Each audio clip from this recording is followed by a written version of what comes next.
ladies, gentlemen, and of course those genders without those kinds of endearments. Welcome to episode 16 of the ExtraCasual podcast with your amazing hosts, Gavin and Ashton. And today we have a nice roundup of topics. We have what are supposedly the best consoles from each generation. Ranked by people that aren't us. Yeah. We're going to see how good they did or didn't do. Yeah. An MMO pulled offline due to mass player crashing, basically. I found exploit. Xbox is getting a lot of PS1 games. But let's get into the first one. Yeah. Best consoles of each generation ranked. Okay. Although each console generation has multiple contenders, in some cases there's a clear and obvious winner. Like community itself, video games have come in awfully long way in a relative short amount of time. Though it starts more than a few dots on the screen, grown to one of the most lucrative industries around, with the video game industry now generating hundreds of billions of dollars each and every year. A lot of this growth was spearheaded by the rise of popularity of home consoles, which continued to push the boundaries of what many had thought possible even today. Each new console generation has brought with it another huge leap in performance, allowing for increasingly complex and better-looking games. Most have been fiercely contended, particularly during the 90s and early 2000s. Tell me about it. These days, console wars were fought mainly through acquisitions, with Microsoft and Sony preferring to buy up successful studios rather than solving or having to come up with their own original ideas of their own. And it just goes to show, if you can't be original, buy out people that can be original. Just take out your competition by buying them. Yeah. Didn't we have like a joke a while back that Microsoft and Sony were the same company, but they feigned it to make it look like they're different companies to increase competition in sales numbers? Yeah, I think we did joke about that, but that would be like a brilliant marketing scheme. Yeah, and highly illegal, but whatever. They don't know that. If they don't know that, it's not illegal. Yeah. I mean, the, Federal Trade Commission and, the CAA and all those other people, they'll figure it out. Yeah. Yeah. Let's see. However, there are still plenty of strong feelings among the fandoms when it comes to PlayStation versus Xbox and some of the equally memorable showdowns of days gone by. It just so happens that most of the time, PlayStation wins. Yeah. Especially recently. Uh-huh. But now we're going to go into the first ever generation of home consoles. Yeah. I have a feeling gaming PCs won't really be included amongst these. Alright, so number 1, the Magnavox Odyssey. I have no idea what that is. Even looking at it, I can't even make out what it is. Number 2 is the Coolio Telstar. I have no idea what that is either. Although number 3, it's pretty obvious. Atari Pong Home. I think everyone and their grandma knows Pong. Yeah. How do you know video games aren't really induced to inflation? What do you mean by that? Do you know how prices have basically stayed the same since consoles have been out? Yeah, aside from way down the line maybe when they start decreasing prices. Just imagine the price of these. This was probably $120 back then, and it just plays Pong. It was because it was new and innovative for the time, so yeah. So imagine kids, instead of playing Fortnite all day, they're just sitting at home playing Pong. Yeah. Simpler times, I guess, for that age. Simpler measures. Yeah. Back in the good old days of the 80s or something. Okay, let's see. The first commercially available home console was the Magnavox Odyssey, which was only capable of displaying 3 square dots in a vertical line on the screen. It came bundled with overlays players stuck in front of their television. That's dice, poker chips, and assortment of other board game-like accessories.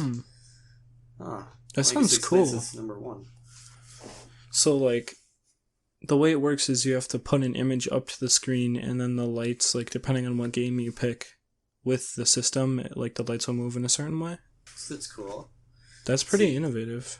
Yeah. Also released around this time, the Coleco Star. Wait a minute, they misspelled it. And the first thing. What the fuck? Or did they? Because the C, with this font, the C's and E's look really similar. I think they spelled it right. Okay. Bad font. Anyway, the Coleco Star and Atari's home Pong console, as the name suggests, the latter have allowed players to enjoy a somewhat basic version of Pong without having to go to the arcade, while the former offered up a few different sports-themed Pong clones. All three were pretty basic, but marked the beginning of an incredible century-spanning journey that shows no sign of ending anytime soon. Well, if the politicians in the crazy people had their way, that it would have ended like a while back. Yeah, this is the demon box that started Doom, Gavin. I thought it was only for PC. Well, like PC. No, this is the founder of it. Hey. If they let this pass, then they'll let you worship Satan or something. That was like the whole belief during the Satanic Panic. Yeah. Well, be it video games like this, like old school video games, metal music, or Dungeons and Dragons. Yeah. Oh.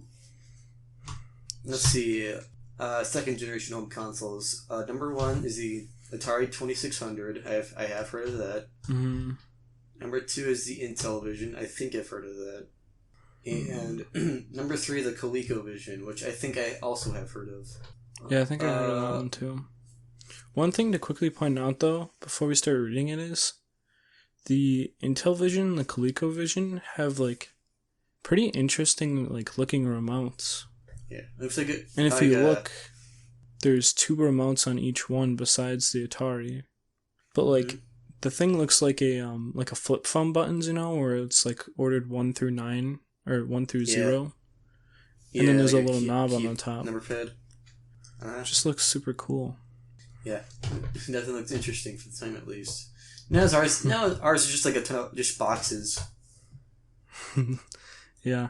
You either have the fridge console, or you have the Wi-Fi modem console. Yeah. Or actually, what does the Switch look like? Because I can't really place my finger of what it could look like. I don't know. To me, it just looks like a Switch. Nintendo is creative with their design instead of making a box and a tower like Xbox and PlayStation. I mean, tell that to the GameCube and Wii, but whatever. Anyway, the Nintendo Entertainment System is often credited as being the console that brought gaming out in the arcades into people's home. But it's far from the only one. In fact, it was the Atari 2600 that really got the ball rolling, selling around 30 million units between its initial release in 1977 and its eventual discontinuation around a decade and a half later. Wow. It survived 10 years. 15 years of its decade and a half. It's impressive. Yeah. By today's standards, the 2600 was incredibly basic, you don't say. But at the time, being able to play games like Pac-Man and Space Invaders from the comfort of one's own home was a real game changer. The IC2 and Television and ColecoVision did provide some competition for the 2600, but nowhere near enough to really threaten Atari's position at the top of the pile. Of course, that would change fairly soon. Yep. Wow, so it was from 1977. It was able to play Pac-Man and Space Invaders. And the console itself looks like it survived all the way up to 92. I guess, people still play super old consoles now. Yeah, you think there's nostalgia. You think there's still people rocking the Atari 2600? Yeah, probably. If they just want to go through a massive nostalgia trip. No, they never upgraded and they're still stuck on the Atari 2600. Okay, I think those are the same people that went through 201K or whatever. Everyone thought the world was going to end when the clock hit and it reached year 2000. Oh yeah, I remember that. Yeah, we weren't alive for that. Oh, I remember hearing about it. Yeah. And like the whole anyway, like long story short, the whole thing was people thought the computers would corrupt if the because they'd have to be forced to display 2000. Yeah, it was dumb, but people were scared. What was the whole like purpose behind it, or like what caused it? Wasn't it like a ancient calendar or something stopped at it? No, you're thinking of 2012. Oh, So either the world did end in 2012 and we're living in purgatory, or, as per usual, this stuff was wrong. um, Okay. Number three, the third generation consoles. One, the Nintendo Entertainment System. And two, Sega Master System. And three, Atari 7800. I've only seen one of these surprisingly. And of Like, in course, real that's the life, or... NES. No, Yeah, like I've never anyways. even seen the designs of the Sega Master and the other Atari. Yeah, I had no idea those other two existed. Don't the don't the way that those ones plays like a cassette or something? Oh yeah, like game-based cassettes. Well, that's how the Sega one Yeah, plays. because it looks like they both have cassette like holding mechanisms in it or whatever. Yeah. Meanwhile, the NES has a cartridge. Yeah. Let's see. Third generation of video game consoles began with the Great Video Game Crash of 1983, which in short was brought about by the market being oversaturated with substandard releases. Like what's happening now? Like the ET game. Did you hear about that? Yeah. They There's like some like landfill with only those cartridges somewhere in the world. like they just buried a bunch of ET games. Mm-hmm. Let's see. The Nintendo Entertainment System, or Famicom in its native Japan, a game-changing piece of hardware that almost single-handedly dragged the industry back from the ledge, with the help of the overall wiring plumber named by the name of Mario. The Sega Master System did help too, but lacked a true system seller. Granted, it would eventually get its own 8-bit version of Sonic the Hedgehog shortly after the game's Genesis release. But by that point, many gamers had already moved on due to part of the company's role in the aforementioned crash. Atari fared considerably worse than Sega, with its 7800 selling fewer than 1 million units throughout the console's short life cycle. So the 7200 or whatever lasted longer. So this is where it fell off, basically, in the third generation. And Atari's been doing literally nothing since. Mm-hmm. Let's see. Who owns Atari right now? Isn't it owned by Namco? I'm not sure. Like, I think they're still an independent, entity. Who owns Atari? Oh. They still own themselves. Because I know, I thought they went the route that Namco did with their old stuff, where they just turned to like gambling, like stuff. Like, didn't they do that with like Pac-Man? You know, like you go into the gas station, you see like the Pac-Man scratch tickets and like the Dig Dug scratch tickets. Maybe. I thought they went that route. Oh no! What they did is, remember when they tried to hitch into NFTs? Oh yeah, and then it absolutely blew up their face. That's what I was thinking of. I don't even remember what happened exactly with that. Basically, from what I know, like, long story short, they bought into NFTs, people thought it was stupid, and basically the worthless pictures that they bought for how many, stayed worthless pictures. What? I'm so glad NFTs are dropped by most game, like, companies and stuff. By most people in general. The only people that are really holding on are, well, idiots. Well, there is, I'm not giving any financial advice here, but there actually is, like, NFTs designed how they're supposed to be made, but, like, the way NFTs are portrayed now just sucks. Yeah. Do we have to explain NFTs, or does, like, everyone know about them through, like, news? I think people know enough about them, and if they want to learn more, they can do their own research. Yeah, just TLDR, picture on blockchain equals millions of dollars equals no one is going to buy it, so it's worth nothing. Mm-hmm. That's basically it. Not to mention you could just, copy and save the file. And technically, even though it's not yours legally, you still have it. Yep. Oh well. Okay, let's go down to number 4. Number 1, the Super Nintendo Entertainment System. Number 2, the Sega Genesis. I have heard of that. Number 3, the Neo Geo. I have no idea what that is. This is a generation where I'm starting to pick up, like, all of the consoles now. Not, like, have them, but, like, I'm starting to understand them more. I think Neo Geo had, I think there was a really popular racing game on it. Like, do you know the Horizon game, Gavin? Yeah. The Horizon Turbo? That game was a copy of I think a game on Neo Geo. Interesting. Following the sharp decline of Atari, the 4th generation of home consoles became a 2-horse race, with Sega Genesis and Super Nintendo both vying for the top spot. The race was actually a lot closer than a lot of people think, with Genesis finding success in several key markets thanks to both Sega's aggressive marketing and the Genesis' stellar lineup of games. However, it just wasn't quite enough. Let's see. The SNES introduced the world to some of the best JRPGs ever made, helping solidify the genre's popularity in North America, with the likes of Chrono Trigger, Final Fantasy VI. It also served as home for some of the best 2D installments of many of Nintendo's biggest franchises, including Super Metroid, Super Mario World, The Legend of Zelda: A Link to the Past, for which the Genesis did not have an answer to. Mm-hmm. Wasn't there a thing for the SNES 2 where you could play Game Boy games off of it?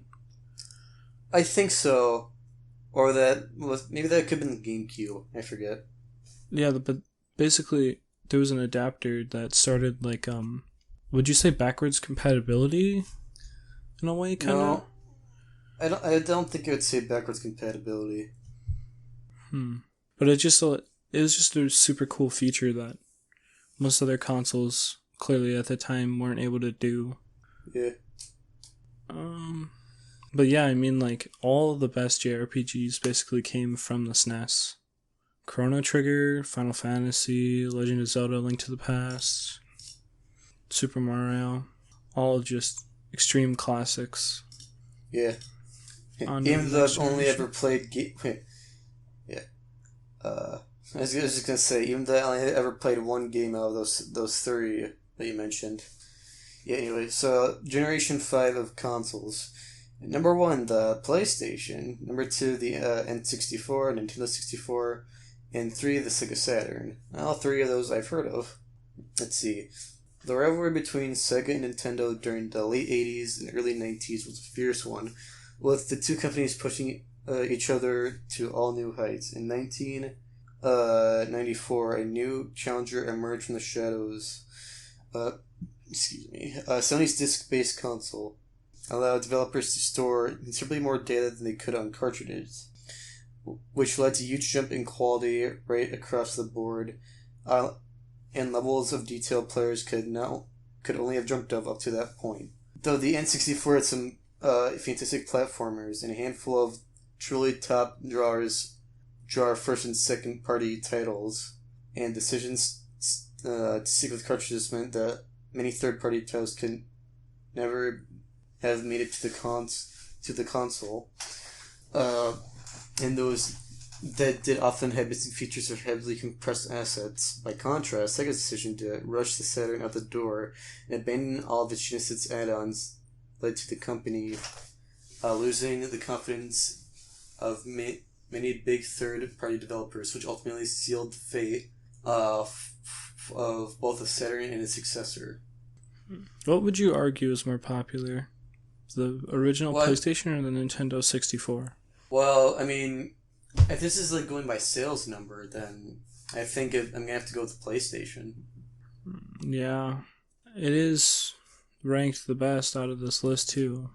Number 5. It's kind of like a hard one, though, because this is when Nintendo started to get, like, their really good...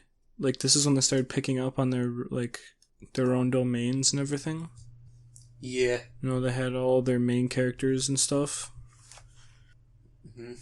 See, there's like Banjo-Kazooie, like the original Smash Bros, Mario 64. Conker's Bad Fur Day. That was pretty later in the life of the not PlayStation, Nintendo 64. Mario Party 1, 2, and 3. I'm trying to think. Mario Kart 64. Like there's definitely like a few others. GoldenEye 64. People really like that game. But I'm pretty sure that PlayStation had a way like bigger library than Nintendo 64. Yeah, I think it had the original Silent Hill on it. And I'm thinking of the PS2.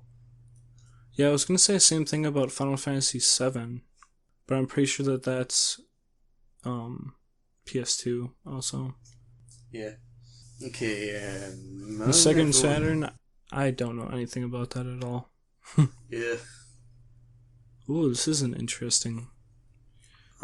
Sixth generation console. The PS2, which makes sense because last time I checked, it was the highest selling, or the best selling game console ever. It's like upwards of like 150 million units sold. The Sega Dreamcast, which I'm surprised it outdid the original the Xbox. GameCube. The original Xbox. The sixth generation console was featured to 4 of the best video game consoles ever made, yet can only be one winner here. For all its innovative features include online multiplayer, and motion controls, to name a few. Motion controls are objectively a good thing.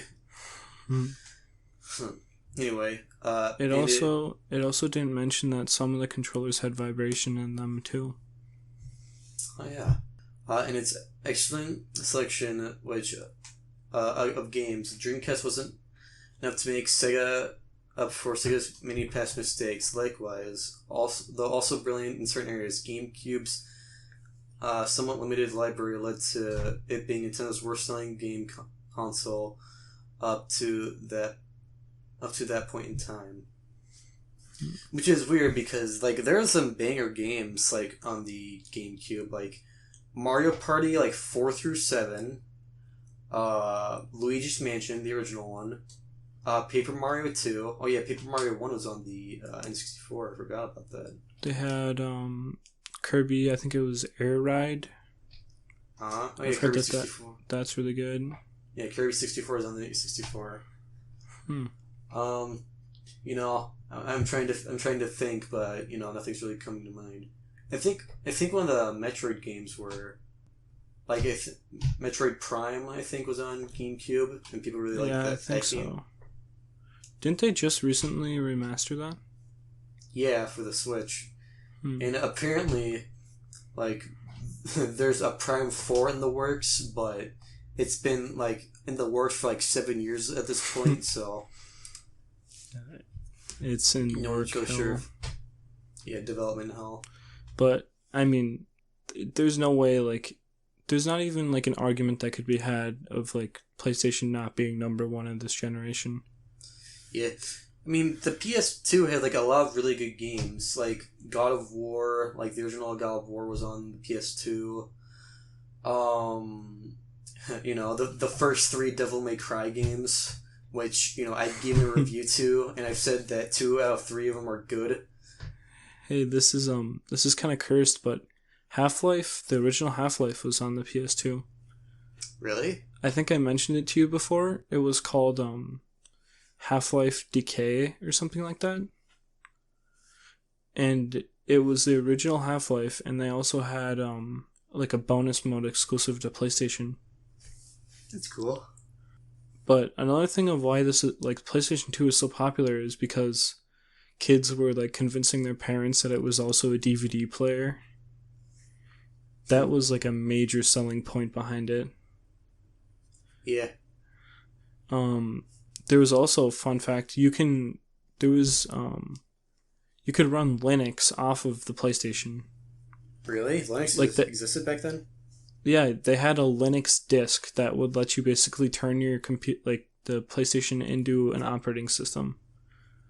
Of course, not really a powerful one, but still, like, that's pretty cool. Yeah. Another really good thing about it is like backwards compatibility. Like, you can play, I'm pretty sure, almost every single PlayStation 1 game on it. And I think I've said all the like huge major points behind it. Yeah. But it's just an extremely solid console. Mm-hmm. I mean, there's a reason why it's the most purchased in the world. Like, of all time, too. Yeah. Funny enough, I'm looking for a PlayStation 2 right now to buy. Because I just want to... Just as far as your collection? Hmm? Just as far as your collection? Yeah. Because I have a PS3.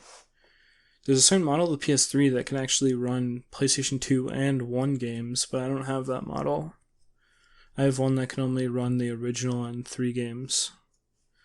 But it's just like such a good generation of games that you can't really like miss it up. Yeah. Alright. Yeah. The sixth generation also saw the emergence of another new challenger, which came in the form of the tech giant Microsoft. A strong selection of console-exclusive titles for the original Xbox and the system's solid online connectivity helped it to sell a surprising amount of units in the relatively short space of time. But this was nothing compared to PS2. Sony's little black box decimated the competition with its fantastic library of games, its ability to play DVDs, helping it ship then more than 155 million units. Yep, I was right. More than 150 million, which was almost 3 times as many as the other 3 consoles combined. God damn. Wow. Let's see. 7th gen of home consoles. Xbox 360, then the Wii, then the PlayStation 3. You know, I think I have an idea of why the PS3 didn't do as good as the PS2. It was because the starting price was like $800 or something like that. Really? Or like, yeah, $800 or $700. Wow. It was a lot. I was about to make a joke and my Xbox was on top. Why? The reason that Xbox was on top of this list is because people had to buy the console like 5 times. Oh yeah. All the red rings. Red ring of pain. Mm-hmm.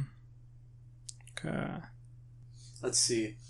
Releasing just 4 years on the from the Xbox original Xbox, should I say. The Xbox 360 was the first of the 7th generation consoles at the shelves and was quick out of the blocks thanks to its excellent online service and solid game selection.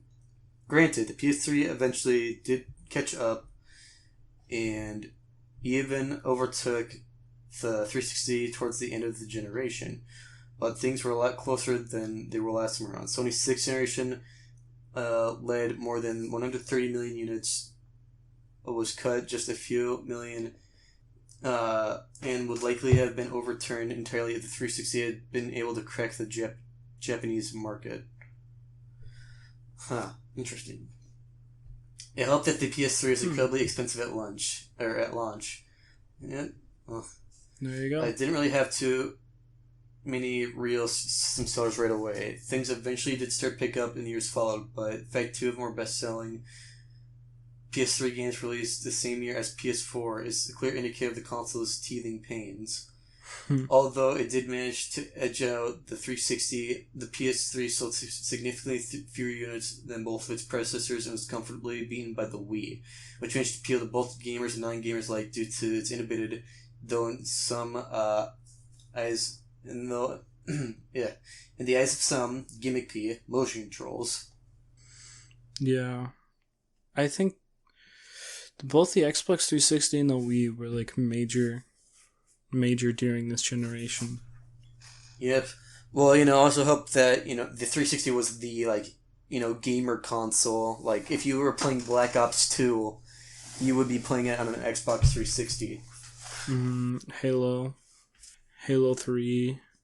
But at the same time, like the Wii, like my grandma, both my grandmas and grandpas had Wiis.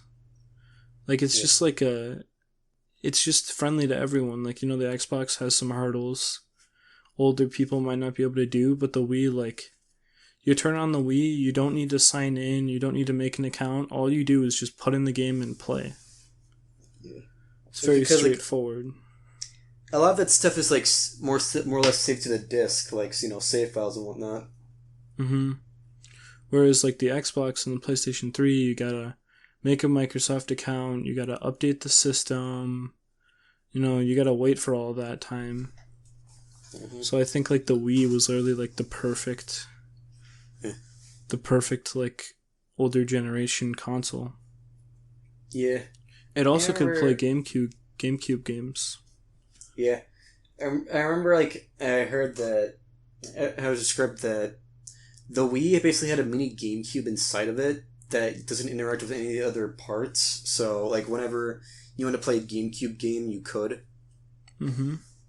And it just used those specific parts. Yeah, it's super cool. Alright. 8th generation console. After this one, we can add one more generation. Gen 9? Yep. I have 3 in mind that would be on it. Alright. Let's see. Nintendo Switch was number 1. PlayStation 4 is number 2. And Xbox One is number 3. Unlike the PS3, Sony's 8th generation console flew out of the traps. As a result, the PS4 sold more than 20 million units in its first year alone, a record that still stands to this day.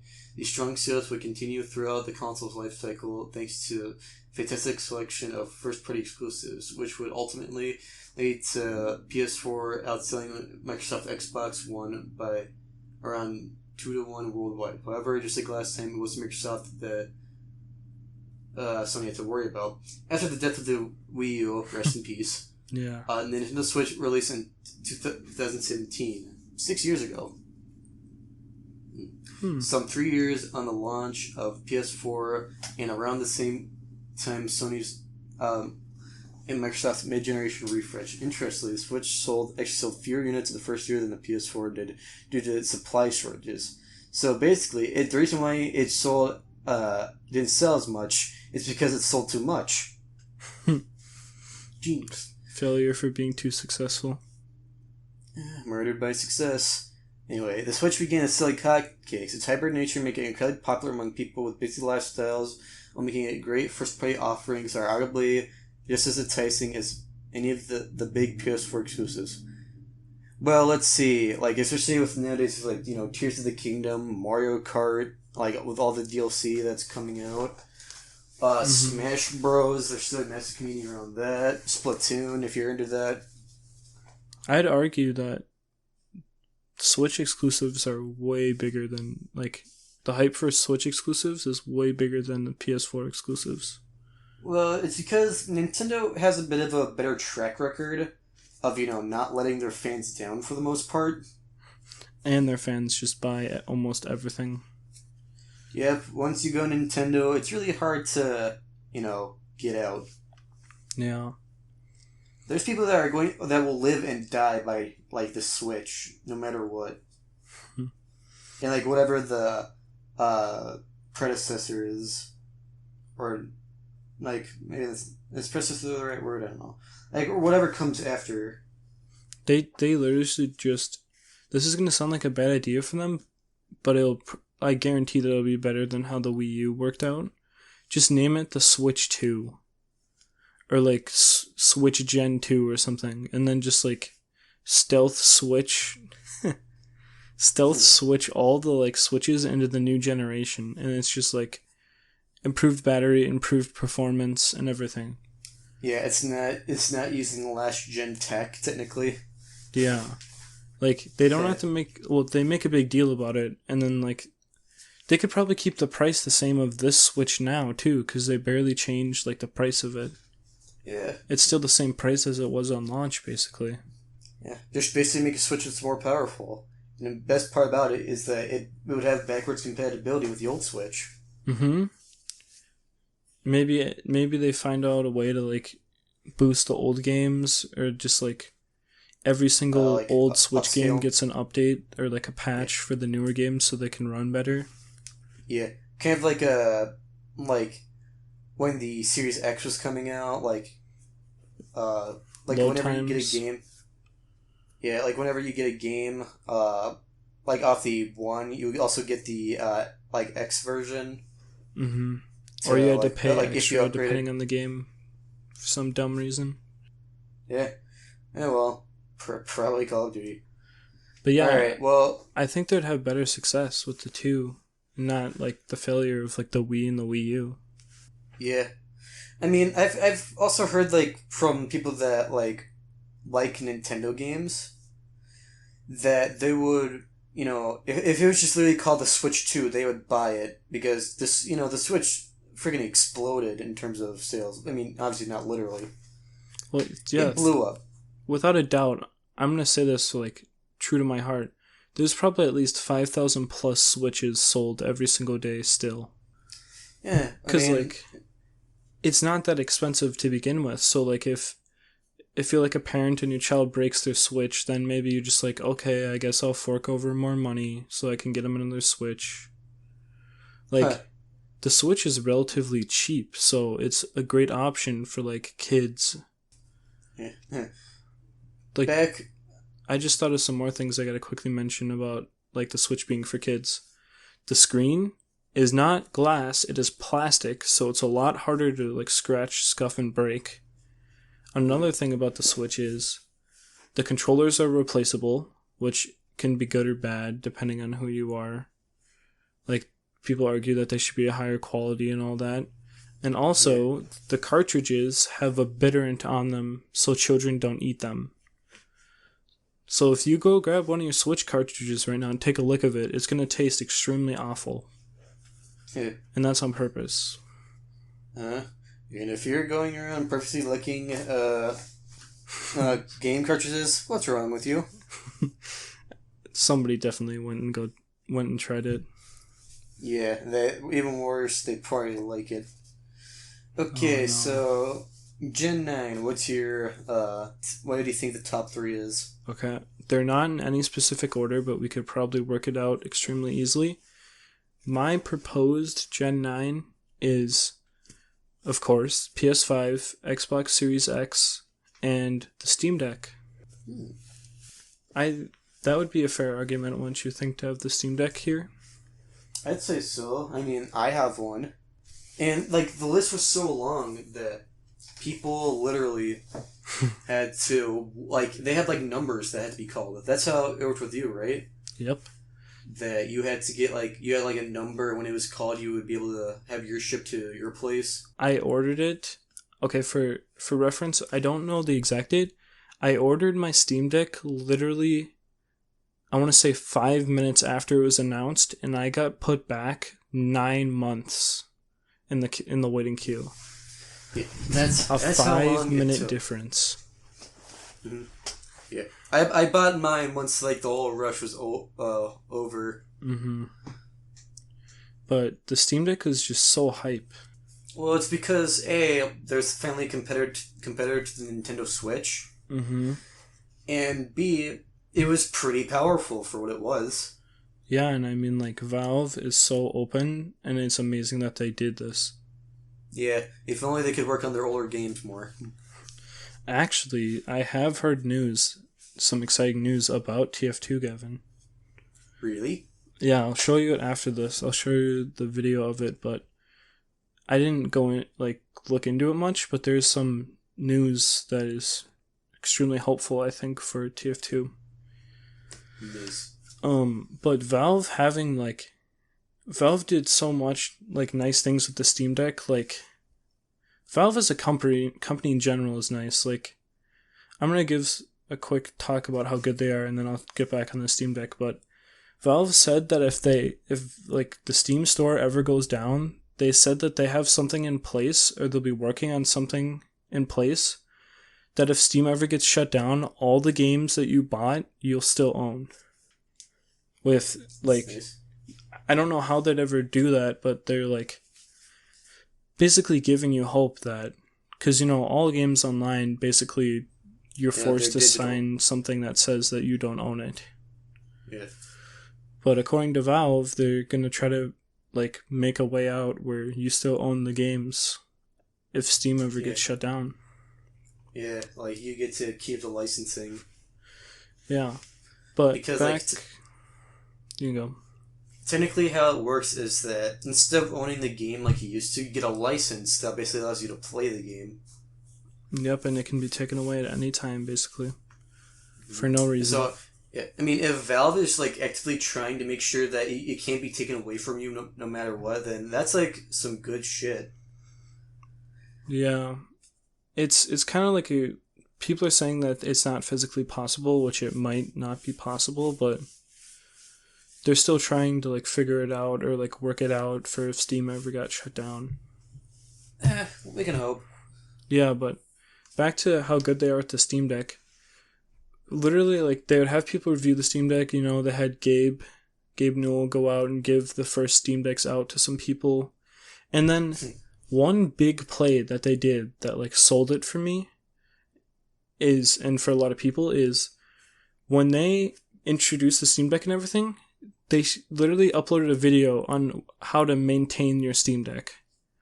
Like, how to open it, how to, like, change the joysticks if they're, like, get drift or anything, how to increase the storage size of it. Like, they literally made a video about how to do it safely, but they're like, you can do this, just we advise not to. But we can't stop you, you're going to do it no matter what if you want to, so we're going to give you a video on how to do it safely. And it also opened up opportunities for, like, shops and, like, local shops to be able to repair Steam Decks. Yeah. Because Valve, like, has given all their specifics out. Even before the Steam Deck came out, Valve released a 3D print model of the size of the Steam Deck. Like, so you can print out the actual size of it as, like, a 3D print to see how big it is. Mm-hmm. But as you can tell, I'm, like, a Valve fanboy till the end. Well, we're PC gamers, and we swear to, we pray to Lord Gaben every night. For our Steam summer sales.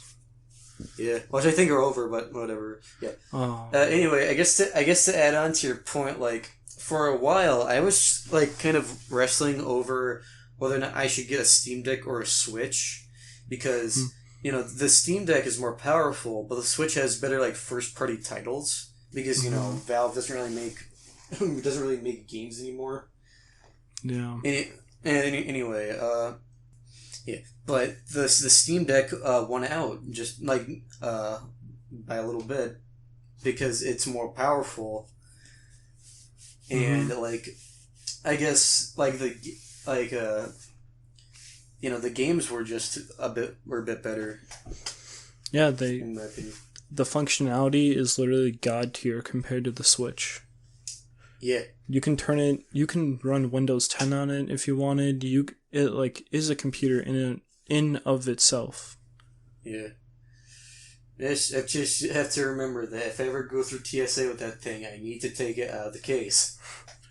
Well, just leave it in the bag, they'll scan it. Realize it's just a Steam Deck. They've probably seen thousands of them by now. Listen, they think, like, a keyboard, like one of those, like, keyboard tablet thingies, like, is like a bomb. They don't care. I saw a joke. So did you know Swagger Souls? Yeah. He said sometimes he, like, purposely, like, fucks with TSA. He'll take off his helmet, right, and he has to put it through the scanner. But what he'll do is he'll purposely put a bunch of wires in the helmet and then put it through the scanner. Man, that's fucked. That was from a while ago, but it's still really funny. Yeah. Show your souls, Mr. Crusader helmet. Yeah. Okay, we've been going at this one for a long time. Yeah, I cut almost everything. Yep. Now for Yeah. this next one, after you, I suppose. We had 4 topics and we slimmed it down to 2. Yeah. Well, if we still have like what, 10 minutes of recording time, well, let's just see what happens. We can make it work. So this is the second topic. I'm gonna have to cut the other ones out of editing somehow. And that is MMO pulled offline after players start crashing everyone's game with a 14-year-old tradition. We already read why. Wait, did we read how it crashes?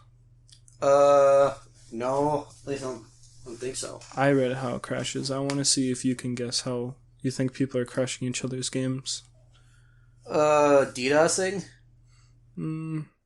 It's an in-game bug, but like what in-game bug do you think causes it? Item overflow? I don't know. It's even sadder than that. Old school RuneScape went offline for several hours earlier today after players discovered an issue that let players crash their game via a 14-year-old tradition. Earlier today, Old School RuneScape got an update with some relatively small technical changes. Shortly after the update went live, players began to realize that sending rainbow text in the game chat would crash the game not for just themselves, but everyone in the range of the text. That's something that could pretty easily be exploited by unscrupulous players looking to get others killed. Yeah, because once you go AFK in RuneScape, I don't know if Gavin knows this, you don't like disappear in the game right away. Like, I'm pretty sure there's like an hour or something before your character finally disappears. So you can't like purposely quit out of a game if you're gonna die. Like your character still stays there. So that's why you always have to go to like a town before you log off. But theoretically, you could like have them in a dangerous area and then like crash their game, and everyone around you would just die and like lose their money, have to go back and get it all. And that could be like extremely infuriating for people. So, Gavin, do you know what Iron Man is? Like the Iron Man RuneScape challenge? Isn't it like no deaths or something like that? It's a deathless character. Imagine, I've seen like sad ways people have lost their Iron Man like accounts because there actually is a setting in the game that like once you die once, your character gets deleted. Some guy went to go use the bathroom and was literally like 1 pixel, like 1 tile away from being in a safe zone area. And while he's using the bathroom, he got killed by like an NPC. That's unfortunate. And I'm pretty sure it was literally like a 10-year Iron Man. 10 years. People. God damn. There's some like interesting stuff people do whenever they like play this game. Like there's a cool challenge called Tile Man, where basically how it works is this guy started a playthrough where he has to pay for each tile that he moves in the game. So he starts at spawn, and then what he has to do is kill enemies that get near him to get enough money to like move 1 tile next to him, and he can only ever access the tiles he's bought. So basically, he has to somehow mark the ground. There's a script thing that he uses that like literally won't let him move onto the tile unless he pays. That was script. Some like script client thing. But it's extremely cool that like people are still able to make content with the game. Like have new ideas for like stories, stuff that they can do. What I'm gonna say. Whenever there's a will, there's a way. Back to the article. Developer Jagex initially described a report of one player disconnecting due to a crash during a Z-Block fight. I don't know what that is.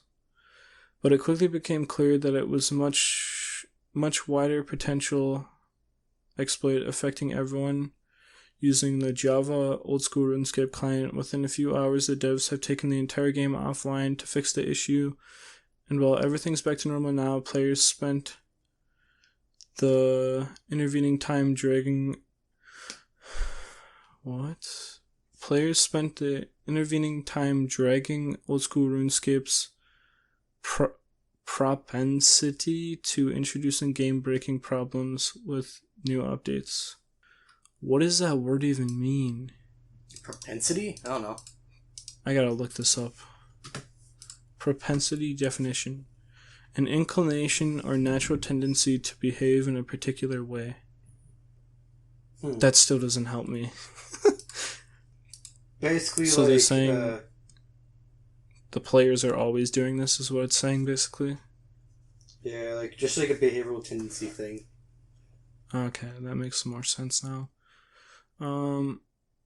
While entering particular things into the text chat in order to crash the game for yourself and others might sound like something far too specific to happen more than once in an MMO's lifetime, there's actually a similar 14-year-old incident so infamous that it has its own page on the RuneScape wiki. No way. Boy. Back in February 25th, 2009, players started crashing the game by typing the upside down H character into the text chat. Old bugs die hard, it seems.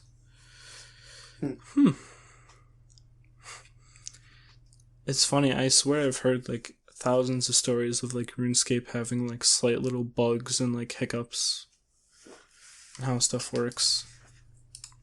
Yep, and the games crash like a car. I think that is. Do we want to try to hammer one more in? What do you think? Do you think we can fit in one more? This one's pretty short. We can talk about it because it's actually pretty interesting. Do you want me to talk about it, or do you want to talk about it? You can talk about it. It was your topic after all. Okay. Xbox is getting a bunch of PS1 games, supposedly. Xbox fans can now play classic PS1 games on their console thanks to the new cloud-based service. Microsoft has partnered with to add over 1,300 classic video games to the Xbox ecosystem, including games from the PS1. There's a variety of retro games from different systems and is constantly adding more PS1 games as they become ready for online leaderboards and challenges. So they're adding leaderboard support back to the old games? That's cool. That's cool. Xbox fans are able to play the selection of PS1 games in the near future thanks to new cloud-based service. The service is available with now classic PlayStation 1 games at launch, plus over 1,000 classic titles from the 80s and 90s. It may seem surprising to some, but 87% of classic games made before 2010 are commercially unavailable. I believe it. Yeah, well, unless you're willing to pay up the nose for it. Well, what they mean by commercially unavailable is probably most of it you can get through ROM and pirating, but that's not technically illegal. Mm-hmm. But it kind of sucks how old games are left behind like that. Some older games, especially racing games and sports games, they physically cannot re-release because music licensing issues and stuff like that. Yeah. Or just companies being protective of their assets. Yeah, it's just kind of dumb. This means for old school gamers, many of their favorite classic games may be lost in time forever if they are not preserved properly. Microsoft is doing what they can to solve this problem by teaming up with retro gaming cloud service. Oh my god, they've dropped this text more than 4 times already. Hey guys, you know that they have over 1,300 classic video games to the Xbox ecosystem? What? Yeah. I swear I've heard that before. It's crazy, man.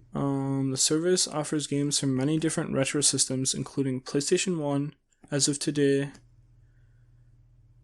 has 2 PS1 games available, 40 Winks, and a 3D platformer about a brother and sister named Ruff and Tubble who venture into the dream world, and loaded atop a shooter featuring 6 unique playable characters. Why does this sound like it's an advertisement? Probably because it is an advertisement, just in the form of an article. Okay, then I'm gonna read this a little bit. So we stopped mentioning this article skewed to look like an advertisement. Access to Antstream Arcade can be purchased for $30 annually or $80 for a lifetime access. I mean, $80 for just as a one-time purchase? Not bad, I guess.